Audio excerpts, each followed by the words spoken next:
दिल्ली में प्रदूषण की गंभीर स्थिति को देखते हुए 16 नवंबर से रेड लाइट ऑन गाड़ी ऑफ अभियान का दूसरा चरण शुरू हो गया है।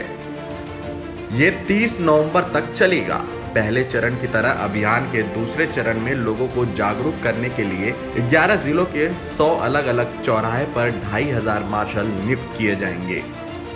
दिल्ली के पर्यावरण मंत्री गोपाल राय ने कहा है कि रेड लाइट ऑन गाड़ी ऑफ अभियान 15 नवंबर तक चलना है। व्हीकल पोल्यूशन को कम करने के लिए 21 अक्टूबर से 15 नवंबर तक रेड लाइट ऑन गाड़ी ऑफ कैंपेन जारी है, जिसके तहत दिल्ली के लोगों के द्वारा रेड लाइट पर गाड़ी बंद करके और व्हीकल पोल्यूशन को कम करने में कंट्रीब्यूशन दिया जा रहा है। लेकिन अभी दिल्ली में प्रदूषण की जो स्थिति बनी हुई है, उसे देखते हुए सरकार ने रेड लाइट ऑन गाड़ी ऑफ के दूसरे चरण का अभियान 16 से 30 नवंबर तक चलाने का निर्णय लिया है। 16 नवंबर से रेड लाइट ऑन गाड़ी ऑफ फेज 2 शुरू करेंगे, जो 30 नवंबर तक दिल्ली के अंदर जारी रहेगा। अभियान के दूसरे चरण में भी पहले की तरह लोगों को जागरूक करने के लिए 2500 मार्शल पहले फेज की तरह 11 जिलों के 100 अलग अलग चौराहे पर नियुक्त किए जाएंगे। मुख्य 10 चौराहे पर 20-20 पर्यावरण मार्शल नियुक्त होंगे।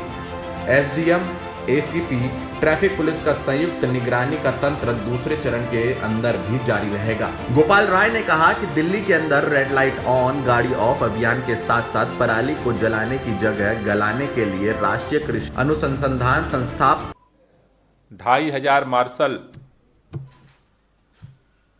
सेकेंड फेज में भी नियुक्त किए जाएंगे। ये जो 2500 मार्शल हैं,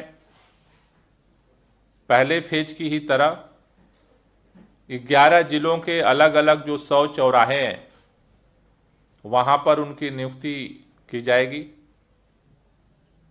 जो मेजर्स जंक्शन है 10 चौराहे, जहां पर 20-20 ये पर्यावरण मार्शल नियुक्त होंगे।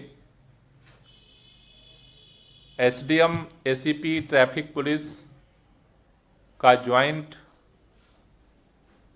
मॉनिटरिंग का जो सिस्टम है फेज 2 में भी जारी रहेगा।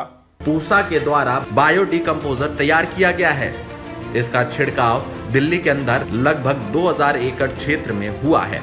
इसका प्रभाव जानने के लिए दिल्ली सरकार ने 15 सदस्यीय bio decomposer impact assessment committee का गठन किया था। इसमें विधायक, पूसा संस्था के वैज्ञानिक और दिल्ली सरकार के कृषि विभाग के 5 अधिकारी को रखा गया था।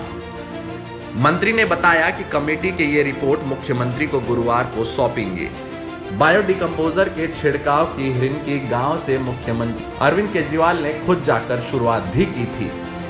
छिड़काव के 20 दिन पूरा होने के बाद बायो डिकम्पोजर का क्या असर रहा, इसका मुख्यमंत्री ने खुद मुआयना किया था। गोपाल राय ने बीजेपी पर भी निशाना साधा। उन्होंने कहा कि दिल्ली में सरकार और एनजीटी ने दिवाली के अवसर पर दिया जलाने और पटाखे न फोड़ने की अपील की है।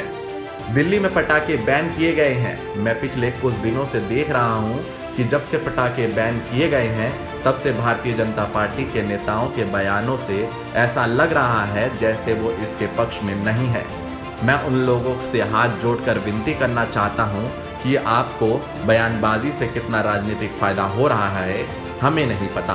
केंद्र सरकार पराली जलाने से नहीं रोक पाई और ईंट भट्टे और थर्मल पावर नहीं रोके गए। केंद्र सरकार की तरफ से 2 महीने में कोई भी एक्शन नहीं लिया गया।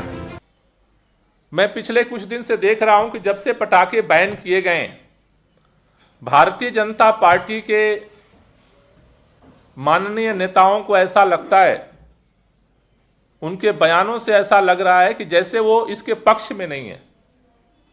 मैं उन लोगों से हाथ जोड़ के विनती करना चाहता हूं कि आपके बयानबाजी से आपको राजनीतिक कितना फायदा हो रहा है हमें नहीं पता, लेकिन आपके बयानबाजी से उन नौजवानों के बीच में कहीं ना कहीं एक उकसावा मिल रहा है।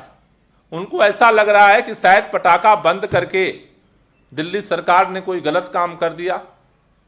तो मैं भाजपा के लोगों से हाथ जोड़ के विनती करना चाहता हूं, केंद्र सरकार मूक दर्शक बनी हुई है 2 महीने से, ना तो पराली रोक पाई, ना तो ईंट भट्ठे रुके, ना तो थर्मल पावर रुके गए।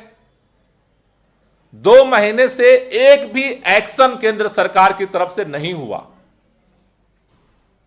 आप मत सहयोग करिए, लेकिन कम से कम प्लीज दिल्ली के नौजवानों को पटाखा फोड़ने के लिए उकसाइए मत। दिल्ली आपकी भी है। दिल्ली के अंदर प्रदूषण का जो प्रभाव है सबके ऊपर हो रहा है। वो प्रदूषण नहीं देखता कि आप भाजपा वाले हो, कि आप कांग्रेस वाले हो, कि आप आम आदमी पार्टी वाले हो। वो सबके ऊपर असर कर रहा है। पर्यावरण मंत्री गोपाल राय ने बीजेपी पर हमला करते हुए कहा, आप मत सहयोग करिए, लेकिन कम से कम दिल्ली के युवाओं को पटाखा फोड़ने के लिए मत उकसाइए। दिल्ली आपकी भी है, सबके ऊपर हो रहा है। प्रदूषण नहीं देखता कि आप बीजेपी, कांग्रेस और आम आदमी पार्टी वाले हैं। वो सबके ऊपर असर कर रहा है।